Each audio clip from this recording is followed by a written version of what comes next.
Welcome, welcome, welcome, welcome. Forest night out in St. Louis. Hopefully, you're having a wonderful Wealth Wednesday. Today is Wealth Wednesday. If you haven't participated in Wealth Wednesday before, basically it's a simple concept of anonymously helping someone else financially. Maybe leaving some money at the gas pump or sticking some money in a diaper in a package of diapers at the grocery store or paying for someone behind you in line at the drive-through. Basically, it's sharing some economic. And what this does, and it doesn't have to be a lot of money. It can be a couple of dollars, $5, $10, whatever you can afford, or maybe tipping your Domino's delivery driver the amount of the bill, or maybe your waitress or somebody like that tipping the bill.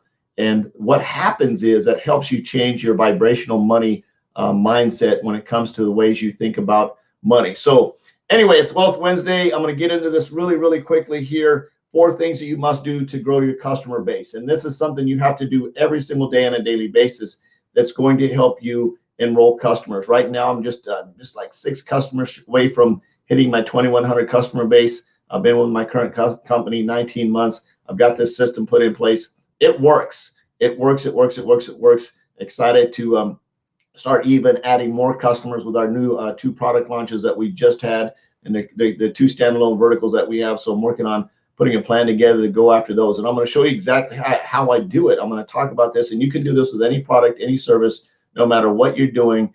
You can do that. So for those of you that don't know me, if I haven't said this yet, my name is Forrest Knight. I'm a social media marketing strategist and coach. I love helping small business entrepreneurs succeed online. I'm on a mission to have no more empty refrigerators, make an extreme impact, and be a legacy creator.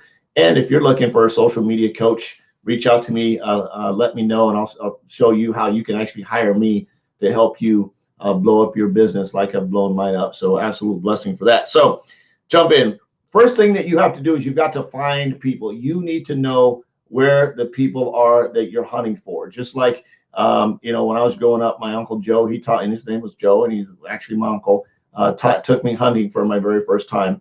Had a German short hair pointer. That was an absolute cool dog. He was a brindle and gray, beautiful dog, beautiful dog. Taught me how to shoot a shotgun. And we would go out in the cornfields looking for pheasants. And I remember the first time that I had a 410 gauge shotgun, and he taught me how to shoot and how to lead the rifle into where the pheasant was going.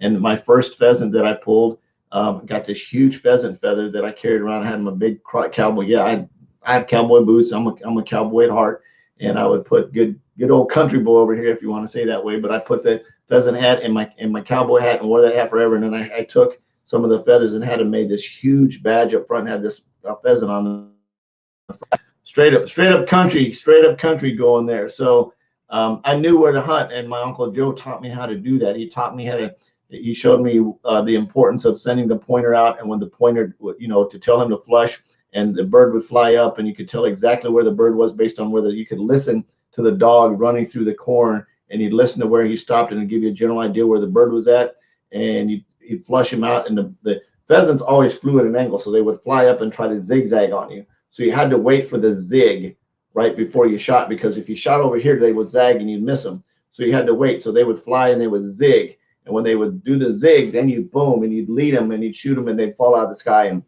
that's how you pheasant hunt. I probably just freaked a bunch of people out, but that's how you pheasant hunt them. I don't know if I've never been duck hunting, but probably the same type of concept. Anyway, you got to find people. You got to know, what does hunting have to do with finding people? You need to know where to look, right? You need to know how to send yourself in and go in there. There's a lot of places to look. There's pages, there's groups. I don't prospect in groups. I think it's sort of rude, but on prospecting on pages, prospecting on LinkedIn, prospecting on Instagram, putting a post up on Instagram and engaging with people that engage with that post. I'm not going to deep dive into that, but that's the first thing, is you need to know where you find your people. Next is you've got to know how to reach out to these people. And you're going to have 2 types of people. You're going to have your warm market people you know, and then you have people you don't know. I like to reach out to people I don't know. And here's a concept that's going to blow your mind. Everybody says, well, you have to build rapport and go into all this stuff and da da da da da. Well, every single person that you reach out to, whether you're building rapport or not, they all start out as a cold prospect. So is rapport building actually cold prospecting? It just takes a little bit longer. Something to think about, right? So when you reach out to a person you've never talked to before, they're a cold prospect, right? So you're always cold prospecting, regardless of you want to go in and build rapport with that person. And I'm going to share this example with you really quick because I think it's important to understand. Is it this one? I think it's on LinkedIn. I think it's very, very important to understand when you're reaching out to somebody, the concept of it might be, where's she at? Where's she at? Where's she at? It's probably on Facebook. Let me see if I can pull it up really quick. I just thought about this at the last minute. Let's see. Here it is. So, and I'm not going to call her out by name, but she sends me this message, and I can see we're having trouble streaming to Facebook. Currently has a bug that can cause this issue. Hopefully you guys are catching this live that is showing up. If not, we'll figure it out later. Let's see. I don't know what this means. Let's come back here. Anyway, so she sends me this message, and I can see it coming from far away.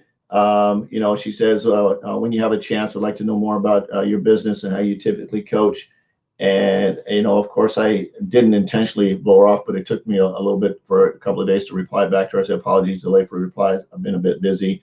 And I answered a coach. I said, I'm a small business coach, small business entrepreneurs on how to grow their business online, and specifically focus on MLMers. I also have my own MLM business. She says, all right, nice. It must feel good helping others the way you do. So how are you finding clients? So here comes the pitch, right? How are you finding clients? Help you need. I said, it feels great. And I tell her exactly how I do it. And then here comes the pitch, and she sends me this real long pitch. So that was probably her version of building rapport, right? So she sent me a friend request, which I attest to sending somebody a friend request to give them a pitch.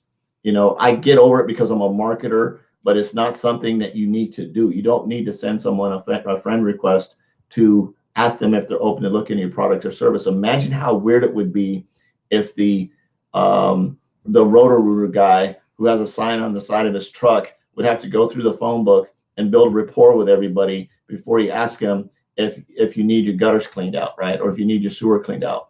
You don't do that. You just get straight to the point. She could have accomplished all of this by simply sending me a message that says, hey, I know we don't know each other. Getting straight to the point. I help people do XYZ PDQ. If you'd like some more information on it, let me know. If not, no big deal. And go from that approach. And if I said no, then she might turn around and say, hey, it looks like you're a fellow marketer. Would you be open to accepting a friend request?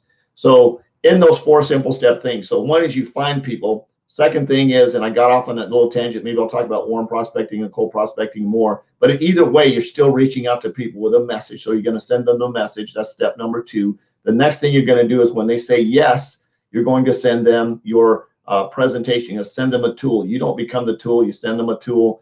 A couple of the people that I coach, one of the cool tools that they do is they'll actually do a screen share. Well, they'll do an invite, sort of more of the coffee table at Starbucks type kind of meeting. They'll set up a virtual meeting. They'll do the screen share. Then right after the screen share, they'll say, hey, what kind of questions do you have? What additional information do you need? How do you want to proceed from here? However you want to sort of take them to the next step, because most people need to be taken to the next step. And of course, after that, your next step would be you're going to ask them that question. What kind of additional information do you have? What kind of questions do you have?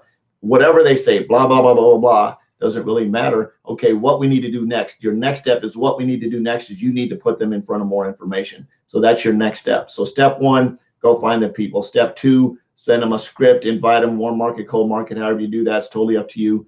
Step 3, if they say yes, you're going to send them the tool, your presentation information, because you don't want to be the tool, whether you do a screen share with them and let the tool do the work, or you just send them the tool themselves. And of course, your 4th step is to follow up and ask them what they like most, what kind of additional questions they have. And regardless of what they say, your goal is to put them in front of more information. You're going to send them another tool.